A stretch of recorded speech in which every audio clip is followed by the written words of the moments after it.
നമസ്കാരം, C B മുളരിക്കാടാണ്. C കമ്പനിയുടെ മറ്റൊരു വീഡിയോയിലേക്ക് എല്ലാവർക്കും സ്വാഗതം. ഇതെൻ്റെ കയ്യിലുള്ളൊരു പഴയ കാറ്റലോഗാണ്.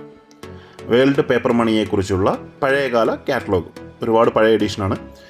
ആദ്യ നോട്ട് മുതൽ 1960 വരെയുള്ള നോട്ടുകളുടെ ഡീറ്റെയിൽസാണ് ഇതിലുള്ളത്. ഞാൻ എൻ്റെ പുതിയ എഡിഷൻ വാങ്ങിക്കാൻ പോയിട്ടില്ല, കാരണം ഒരുപാട് എക്സ്പെൻസീവാണ്. ഒരു പുതിയ ബുക്ക് ആണെങ്കിൽ ഏകദേശം 5000-6000 രൂപയൊക്കെ ആവും. അപ്പോൾ പഴയ എഡിഷൻ തന്നെ ഞാൻ യൂസ് ചെയ്യുന്നത് കാരണം എൻ്റെ ഒരു റെഫറൻസ് എടുക്കാൻ വേണ്ടിയിട്ടാണ്. അതിൻ്റെ എക്സ്ചേഞ്ച് റേറ്റോ മാർക്കറ്റ് വാല്യൂ അറിയാൻ വേണ്ടിയിട്ടല്ല, അതിൻ്റെ ഒരു ഡീറ്റെയിൽ മനസ്സിലാക്കാൻ വേണ്ടിയിട്ടാണ്.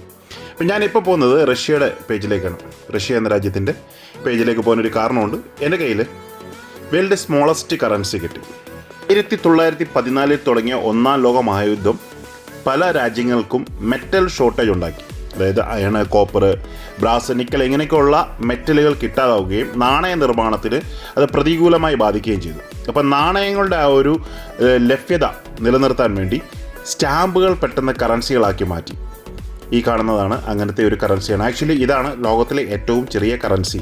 ഒരു റെഗുലറായിട്ടുള്ള ഒരു നോർമൽ രാജ്യം പുറത്തിറക്കിയിട്ടുള്ള ലോകത്തിലെ ഏറ്റവും ചെറിയ കറൻസി ഇതാണ്. പലരും റൊമേനിയയുടെ ആണെന്ന് പറയും, പക്ഷേ റൊമേനിയയെക്കാളും സൈസ് ചെറുത് ഇതാണ്. അപ്പോൾ നമുക്ക് നോർമലി ചിന്തിക്കാം ഇത് തന്നെയാണെന്നുള്ള കാര്യം. റൊമേനിയയ്ക്ക് വേണ്ടി യുദ്ധം നടത്തുന്ന ഒരുപാട് ആളുകളുണ്ട്.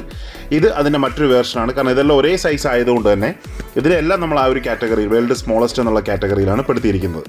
അപ്പോൾ ആ ഒരു കോയിൻസിൻ്റെ ഷോർട്ടേജ് വന്നപ്പോൾ ആ ഷോർട്ടേജിനെ മറികടക്കാൻ വേണ്ടി സ്റ്റാമ്പ് എടുക്കുകയും സ്റ്റാമ്പിൻ്റെ ബാക്ക് സൈഡിൽ എക്സ്ട്രാ ഡീറ്റെയിൽസ് പ്രിൻറ്റ് ചെയ്ത് കറൻസി ആക്കി അത് ഷീറ്റുകളാക്കി ആളുകൾക്ക് കൊടുത്തു. ഈ ഒരു പ്രിൻറ്റിൻ്റെ ബാക്കിൽ നിങ്ങൾക്ക് കാണുന്ന ആ ഒരു എംപ്ലോവും ആ ഒരു റഷ്യൻ ഭാഷയിലുള്ള പ്രിൻറ്റിങ്ങും എല്ലാം പിന്നീട് ചെയ്തതാണ്. സ്റ്റാമ്പിൻ്റെ മുകളിൽ രണ്ടാമത് ചെയ്ത പ്രിൻ്റാണ് കാണുന്നത്.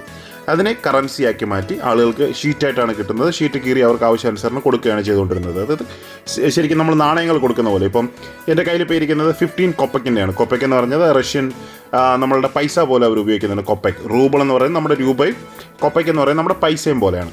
അപ്പോൾ ഈ കാണുന്നത് 20 കൊപ്പക്കിൻ്റെയാണ് ഇപ്പോൾ കണ്ടത്. അപ്പോൾ ഇതൊരു അൺസർക്കുലേറ്റഡ് കറൻസിയാണ്. ഇതിൻ്റെ എനിക്ക് തോന്നുന്നു ഇപ്പോഴത്തെ ഒരു മാർക്കറ്റ് വില ഫോറിൻ മാർക്കറ്റിലൊക്കെ ആണെങ്കിൽ മിനിമം ഒരു $10-15 കൊടുക്കണം. ഈ 2 ബ്ലോക്ക് ഓഫ് 4 ഞാൻ എടുത്ത് വെച്ചിരിക്കുന്നത് ഗ്രേഡിങ്ങിന് കൊടുക്കാൻ വേണ്ടിയിട്ടുണ്ട്. എനിക്ക് ഗ്രേഡിംഗ് പർപ്പസിന് വേണ്ടി ഞാൻ ഇത് 2 എടുത്ത് വെച്ചിരിക്കുകയാണ്. ഇപ്പോൾ ബാംഗ്ലൂർ എക്സിബിഷൻ എന്തായാലും ഇത് അവൈലബിലിറ്റി ഉണ്ടാവും. എൻ്റെ കയ്യിലും കുറച്ച് സ്പെയർ ഉണ്ട്, പക്ഷേ ഇതിന് അത്യാവശ്യം കോസ്റ്റ് ആയ സാധനമാണ്. ആർക്കെങ്കിലും ആവശ്യമുണ്ടെങ്കിൽ തീർച്ചയായിട്ടും എന്നെ കോൺടാക്റ്റ് ചെയ്യാം. ഈ കാണുന്നത് റൊമേനിയയുടെ ആളുകൾ എപ്പോഴും പറയുന്ന ലോകത്തിലെ ഏറ്റവും ചെറുത് എന്ന് പറയുന്നതാണ്. ആ കറൻസി കണ്ടിട്ടില്ലാത്തവർക്ക് വേണ്ടി ഞാനൊന്ന് കാണിച്ചു തരാം. അതും ഒരു എമർജൻസി ഇഷ്യൂ ആണ്. ഫസ്റ്റ് വേൾഡ് വാർ സമയത്ത് തന്നെ ഇഷ്യൂ ചെയ്ത കറൻസിയാണ്. പക്ഷേ ഇതിലും ചെറുതാണ് നമ്മളിപ്പോൾ കണ്ട സ്റ്റാമ്പ് കറൻസി. അതുകൊണ്ട് തന്നെ എനിക്കൊരിക്കലും അത് സമ്മതിച്ചു കൊടുക്കാൻ സാധിക്കില്ല. ഞാൻ പറയുന്നത് പോസ്റ്റൽ കറൻസിയാണ് ഏറ്റവും ചെറുതെന്നാണ്. വീഡിയോ കണ്ട എല്ലാവർക്കും ഒരുപാട് നന്ദി. മറ്റൊരു വീഡിയോയുമായി വരുന്നതിന് വരെ keep watching. Thank you very much.